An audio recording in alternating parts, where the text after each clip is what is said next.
क्या लंबी कार्रवाई चलती है तो लंबा केस चलने की वजह से किसी को बेल मिल सकती है। भारतीय कानून प्रणाली में लंबी सुनवाई चलती है तो जमानत मिलने के चांस बन जाते हैं, क्योंकि सुप्रीम कोर्ट ने कई फैसलों में ये स्पष्ट कर दिया कि जमानत नियम है जबकि जेल अपवाद है। तो कुछ चीज़ें इनको ध्यान में रखनी पड़ेगी, तभी आपको समझ में आएगा कि ग्राउंड ऑफ डिले क्या है। अगर किसी आरोपी का ट्रायल बिना किसी उचित कारण के बहुत लंबा खींच रहा है तो अनुच्छेद 21 के तहत उसको जमानत दे सकते हैं, लेकिन कोर्ट ये जरूर देखती है कि देरी किसकी गलती से हुई। आरोपी खुद तारीखें मांग रहा है, गवाह को परेशान करी या ट्रायल में जानबूझकर देरी कर रहा है तो लंबी सुनवाई का फायदा उसको नहीं मिलने वाला है।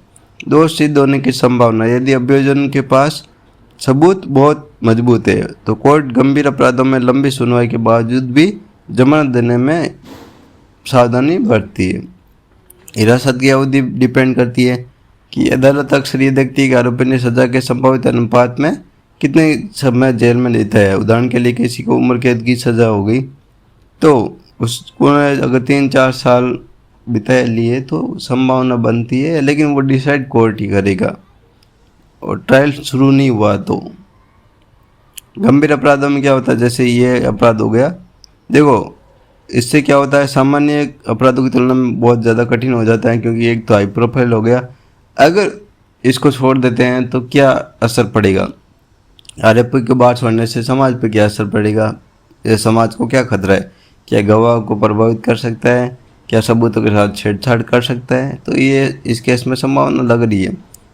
अभी इस केस में क्या हो रहा है, अभी इन्वेस्टिगेशन पूरा हो गया है, चार्जशीट फाइल हो जाएगी अभी, और ट्रायल शुरू होना बाकी है। वर्तमान स्थिति में लंबी सुनवाई का तर्क अभी लागू तो नहीं हो रहा है, लेकिन बाद में वकील लोग तो कह रहे हैं कि सुनवाई लंबी चलेगी, महिला है इससे तरीके से यूज लेंगे।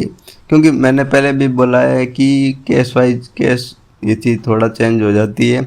वकील अच्छा हो तो आपको दे सकता है, हेल्प कर सकता है।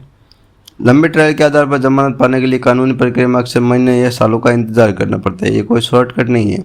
वकील अक्सर इसे स्पीडी ट्रायल के अधिकार के रूप में कोर्ट के सामने रखते हैं, लेकिन ये चीज़ें आपको ध्यान में रखनी है कि इसी के चक्कर में बेल ऑफ ग्राउंड नहीं मिलता। ट्रायल चलता रहता है और लंबे लंबे केस चलते रहते हैं, ये नॉर्मल बात है। कई बार तो आप बेल पिटीशन भी दोगे तो बेल पिटीशन पहुंचने में भी आपको 6 महीने 1 साल लग जाएगा। कोई इमरजेंसी बेल का केस हो तो वो जल्दी पहुंच जाता है।